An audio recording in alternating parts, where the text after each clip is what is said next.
Hello and welcome. I'm Jeff Samuels from IALLT and also from FLT Mag. And we're meeting today with Dr. Dan Nickolai of St. Louis University. Dan is going to talk with us today about a solution that he's developed called iSprock. And we wanted to interview him about this because we're thinking of doing a series about people who develop and launch and maintain solutions for language learning. And this one is one that he did completely without corporate sponsorship and really from end to end. And so we wanted to use that as an opportunity to talk about the process and the product itself and to get some pointers and on for those who may be interested in doing something like this, developing a solution on their own, what it takes, what's involved, what the process was like. So thank you, Dan, and welcome. And let me just start by asking you if you could tell us a little bit about iSprock. What does it do and how can we access it? Yeah, of course. Well, first, Jeff, thank you for the invitation. I'm delighted to be here to be part of the FLT Mag interview series for IALT. So iSprock, let me tell you a little bit about it. For those who are not familiar with it, it is a online activity generator for second language educators, K through 16, really. And it's designed as a supplemental tool for teachers looking to provide a formative evaluation of students' pronunciation. iSprock supports 26 different languages and dozens of dialects and regional models inside those languages. And the basic idea is that a teacher writes out a short text in the target language, and the software will both produce an synthesized audio recording for the students to listen to, and it will evaluate in real time students' speech as they speak. So everything is automated, the feedback is instantaneous and individualized, and there's no more listening to lengthy recordings that some of us have experienced. Wow, that's amazing. So you must have had some support doing this, and we'll get into that as well. But let's get to just how did you come up with this idea? I mean, was this a pedagogical need, a technology need that was unfulfilled, both? Where did this come from? Yes, this was really a case of necessity being the mother of invention. Several years ago, we decided to offer a French phonetics course in our department. We opened it up to the various levels, so like a 200 level, 300 level, 400 level. And just the notion, the idea of the course was so popular that it was over enrolled, well beyond the cap. And we even added another instructor to help manage the course. And so at the time, this was 2013, we were using a previous Flash-based system that I developed that would take the student audio recordings, it would organize them, and it would provide a way for a teacher, instructor to evaluate. But the problem was we would end up with hours and hours of audio recordings that had to be reviewed. And even in the best system, it takes a long time to listen to an audio recording, to record over it, to provide feedback. So the feedback was delayed. It was a very tedious project. And worst of all, the delay was maybe in the best case, a student would get feedback the same day. But in most cases, students were getting feedback 5, 6, 7 days later. So around the same time, Google had started to offer ASR, so automatic speech recognition, in the Chrome browser. And I was kind of thinking about this. I'm like, well, this support could be leveraged into a web-based project to offer evaluation of pronunciation in real time. So that was kind of what I was thinking, and I had did a proof of concept relatively quickly in a couple of weeks.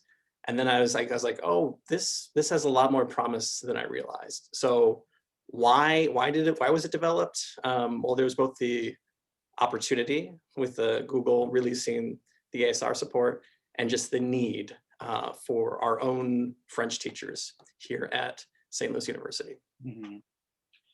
Um, So just a quick share that as you were talking, I was having flashbacks to my first gig in a language lab, which was what it was called at the time, with making all of these copies of tapes off of master tapes and having the students come in and then handing these tapes over to the faculty that they were supposed to listen to and give the students feedback on. And you had the A track and the B track and so forth. And there was all this logistics and coordination involved and student employees that had to be trained, and the students absolutely loathed it. And most of my faculty colleagues, I can say this because they're all retired now because I'm that old, they didn't give the feedback. They collected the tapes, and it was a tremendous effort and really not rewarding. And it took much longer than you described for the students to get feedback if and when they did. So this sounds like, yes, an absolute pedagogical need that is being filled and being addressed through the solution.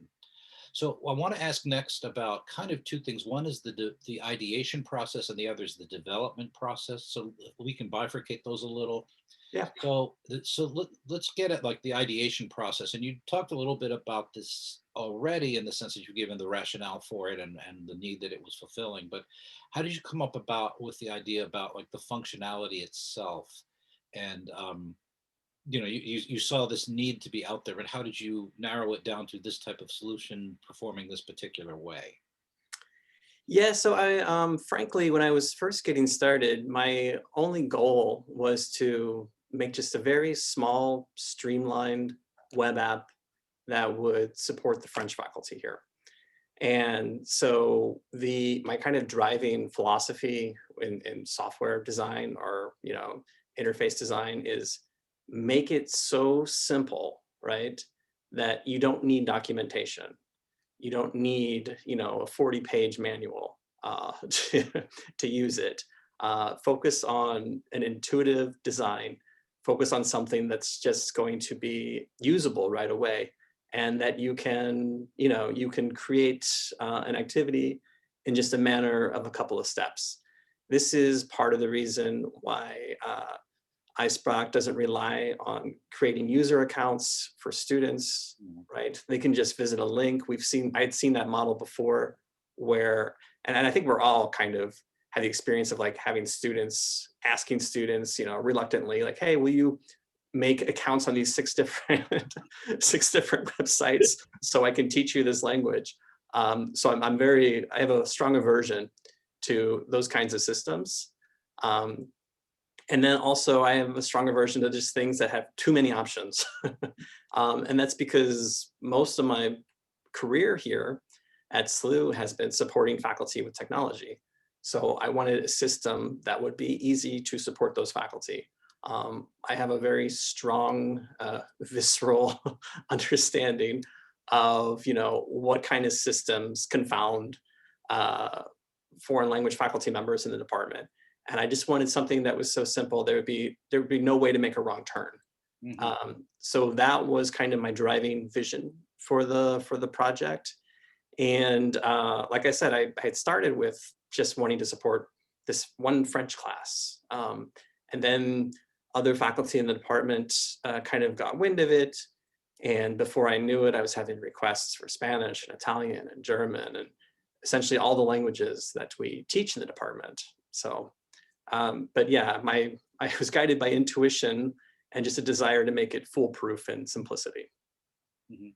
Okay, so that's great. And now I mentioned earlier that we're thinking of having a series, and this would be the kickoff of a series focused on different solutions and how one can go from ideation to launch and so forth. So I want to ask you a little bit about the development process. So first of all, correct me if I'm wrong, your background is essentially in French, right?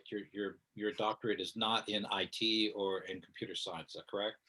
That is correct. So I have two graduate degrees. They're both one's in French, and my doctorate is in Romance language pedagogy. So it focused more on the teaching. My undergraduate degree was in computer science, though. Okay, so not to so that undermines the what I was going to say a little, which is you can be a language person, you could be a literature person, you could be a phonetics person and still do software development these days.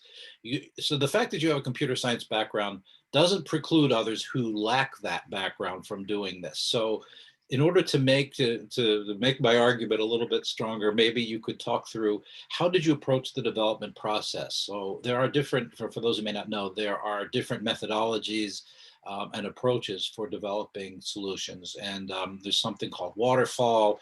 There are Mhm. agile development models.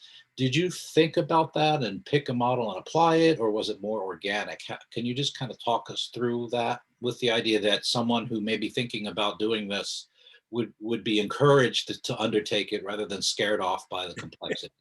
Okay. Well, I will help your case out a little bit, because when I first started doing these kinds of web projects, um, I had no experience at all with PHP, which was the language I ended up using. So I started essentially from scratch. My computer science background was all in C++, which is a very different language, very different technologies that underlie what I had done, you know, many years ago now as an undergrad, and what I have done like with iSprock, for example. So, but to answer your larger question, the development has been very piecemeal. Essentially what will happen, well, there's two types of development. I kind of see it in two categories. One is, somebody emails me and points out a bug, right? And when that happens, that kind of fix is usually just done that day. As a lone developer, it's very easy for me to address something like that. And there's no need, I think, these days. The other type of development would be, people think about like, oh, what's the next great release? What's the next great version of the software? That's not really how I develop. This isn't like from moving from, Windows 7 to Windows 10, where lots of things change all at once. Things change with the software, like the underlying code changes quite frequently, but in very small ways. And so it's not, I don't do the kind of development where you might see 6 features appear all at once. I would rather do components of those features and slowly build them in a very slow, piecemeal, incremental way. So that's the kind of development that I do for the project. So it sounds like you knew what you wanted to do. You must have mapped it out in some fashion, right? And then you did prototyping, and then maybe well, I'll let you answer. Test groups, alpha, beta, that kind of thing. Yeah. So again, when I decided to invest more time beyond the French kind of proof of concept, um, I still largely thought of what I was doing as a proof of concept, right? And to pass it off to someone else at some point. Mhm. But the proof of concept just kept getting refined from the original code base, piece by piece. So one of the things, yeah, and I might be anticipating some of your questions here, but the feedback that I was able to get came a lot from my own colleagues. It came from my own student workers. It came from me also. I mean, testing the software in 26 different languages, right? So I would do as well as I could to learn a smattering of phrases in the 26 languages that the program supports. And those languages were added not all at once, they were added along the way as requests came in. So the feedback, and I will also say this too, that in our field, our colleagues in IALLT, the kinds of people who are interested in FLT MAG, you do not have to be proactive to solicit feedback. Feedback comes to you, Right. right? It's Like not, rain from the sky. Yes. I've never had to survey anyone to get pages and pages of feedback. So yeah, and as the feedback comes in, clear patterns emerge. It's usually a no-brainer what to prioritize, because if I get, 6 requests for the same thing, I'm like, oh, okay, so this is something I can focus on. Mhm. Well, and the other thing is it's a community that everyone is cheering for you. They want you to be successful. They want to improve it. It's not out of spite or competition or critique. It's not mean.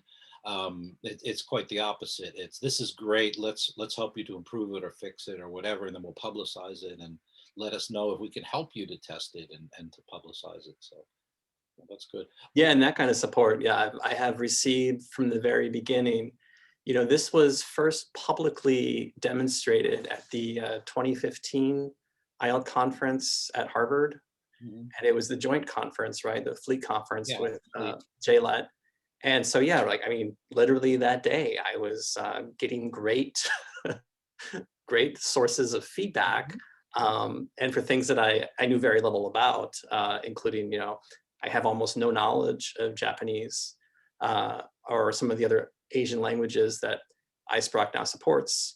But that feedback came right away, thanks to the conference opportunity and the many connections that followed.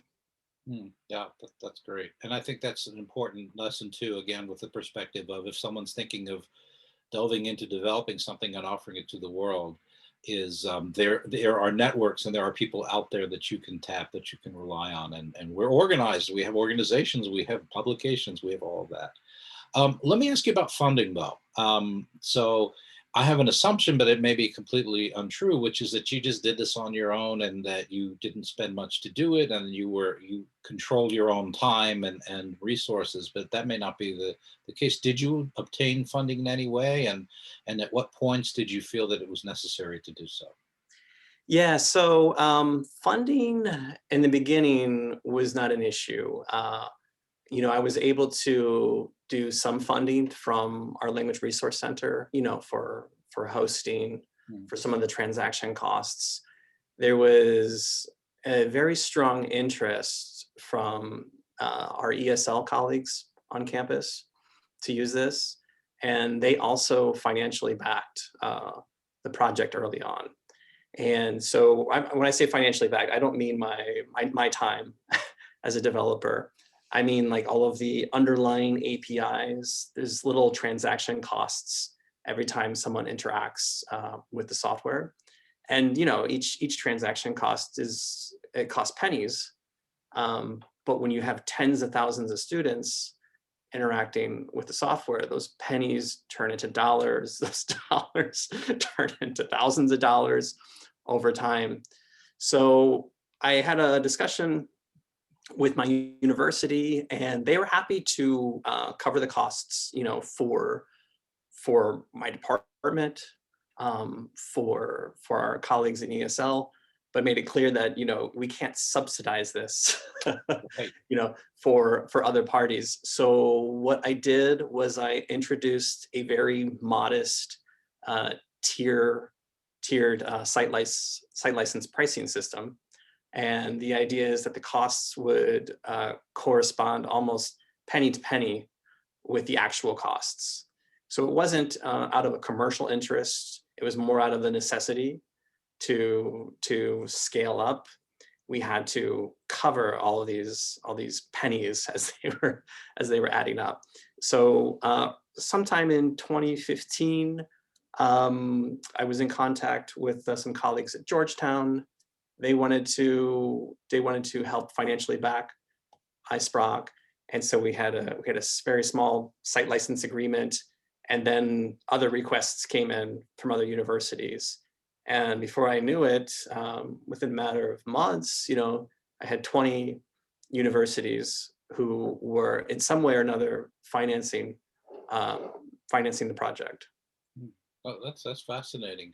Um, so if you were setting out to do this as a revenue generating, a commercial venture, what how might you approach it differently?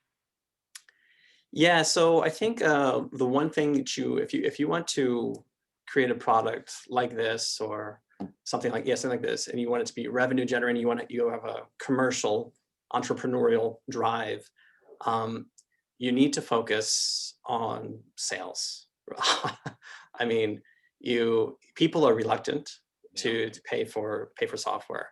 There are a lot of great tools that are out there on the market that are free, or they at least seem free, right? And people are they're very careful with how they spend, center dollars, school dollars, department dollars.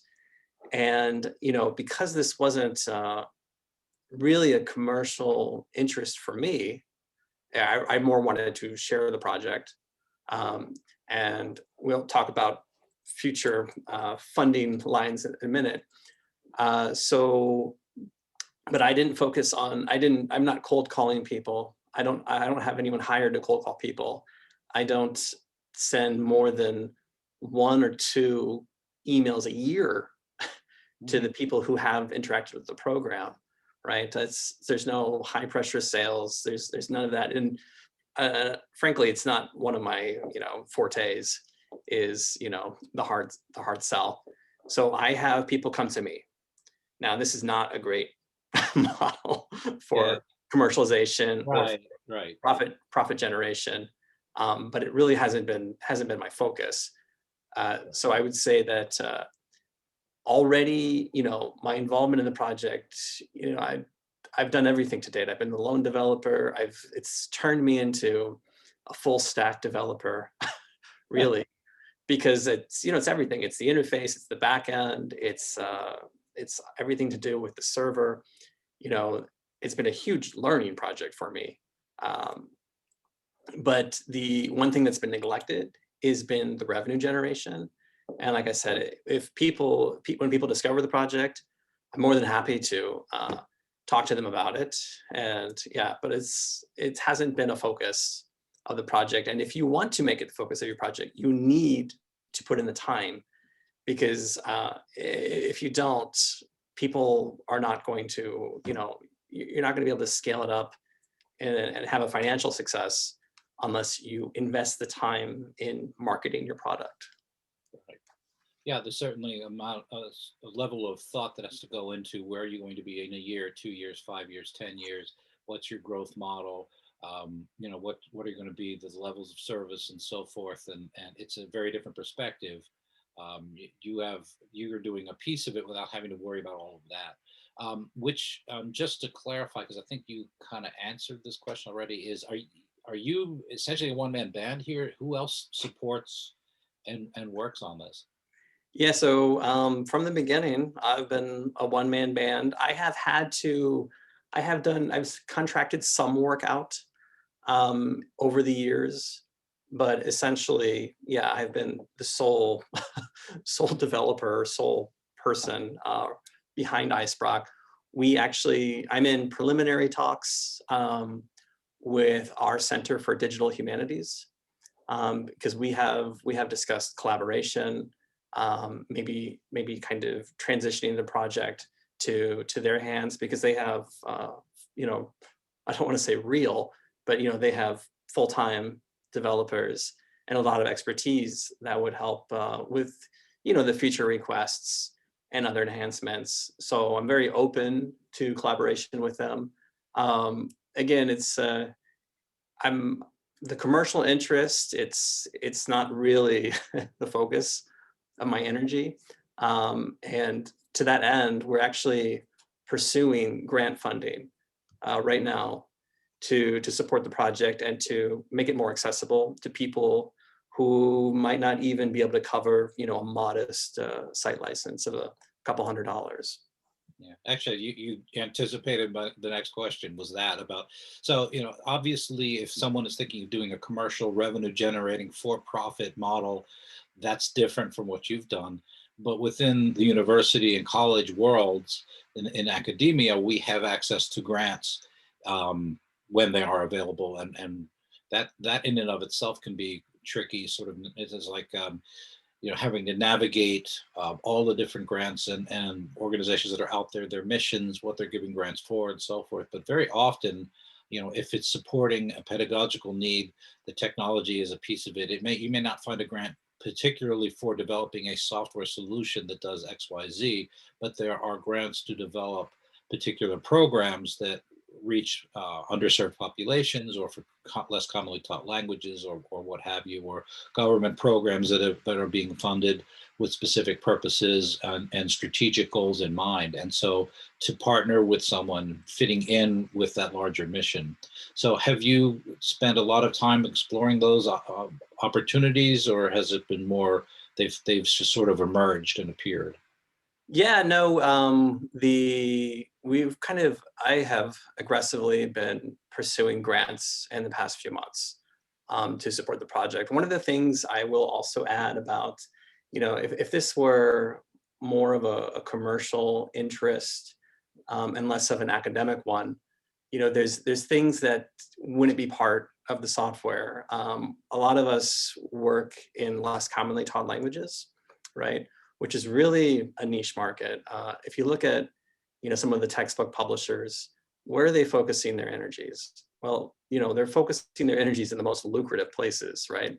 The Spanish textbook market, the French textbook market, and well, the English, of course, also. But everything else is kind of secondary. So if you're teaching Russian or Polish, Turkish or Korean, right? The teaching resources you have to you are generally not that sophisticated in terms of, something like iSprock that would support real-time speech recognition and evaluation. Those kind of tools aren't baked in to the less commonly taught language educational platforms. But there's a need there.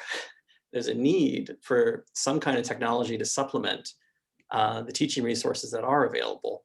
And so again, one of my goals is to support as many languages as I can, which would, I think, generally be in conflict with, a sound business model, Right.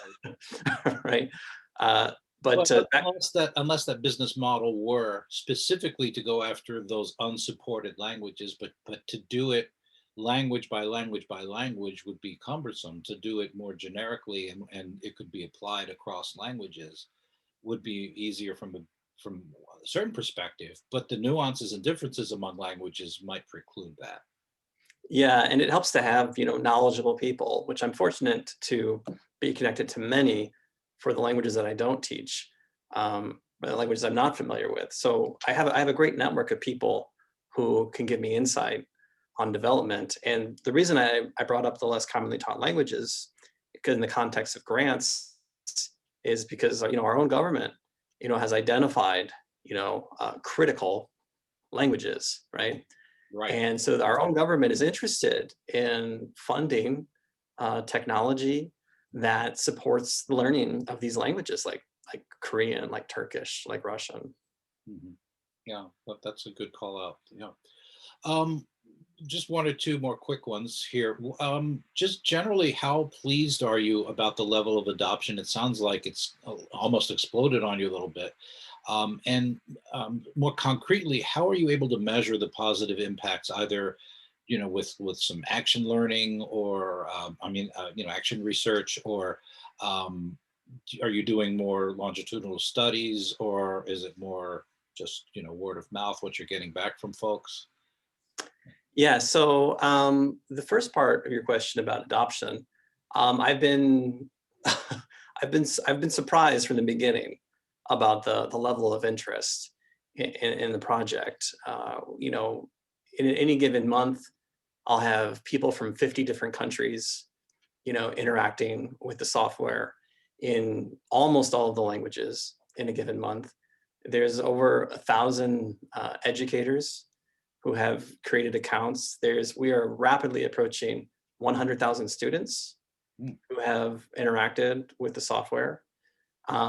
And yeah, one of the reasons why I've been recently talking with our Center for Digital Humanities is I'm like, well, if this grows, even 20% in the next year, I'll be at my limit as a one man person who's supporting this. Now, thankfully, the software, like I said, it was designed to be intuitive.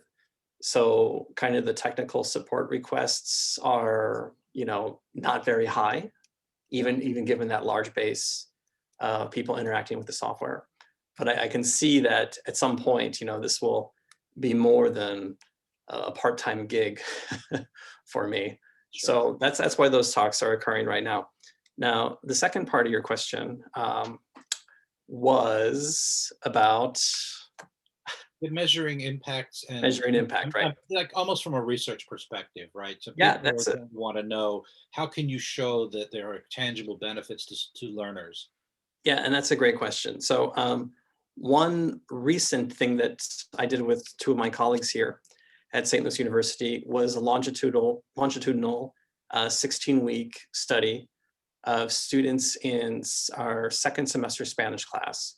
We wanted to see what the impact was of using ASR as it compares to kind of a traditional, instructor-led pronunciation sessions. So we did a study. We recently published our results in the Calico Journal. So if you look at the November 2020 Calico Journal, you can read about our study. I will save you the lengthy read right now, though. We would have just read the abstract anyway. You could just read the abstract. No, The I'm kidding.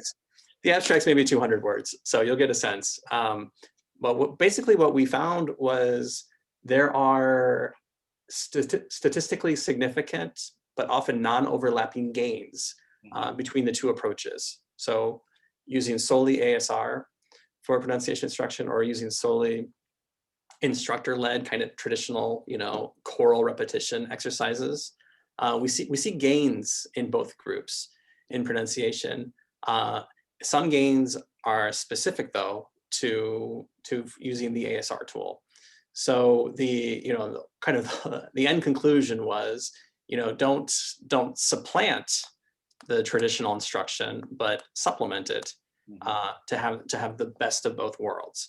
The other finding, which really isn't that surprising after we considered it some more, was that students, again, this is limited in our scope to second semester Spanish students in an undergraduate program, but students had expressed being more comfortable and less stressed when they first were doing pronunciation activities with the computer, right?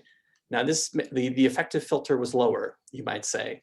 And this makes sense, right? Because they're in a zone that's free of human judgment, right? Their peers aren't listening to them. Their instructor's not listening to them. They can feel more comfortable to make mistakes.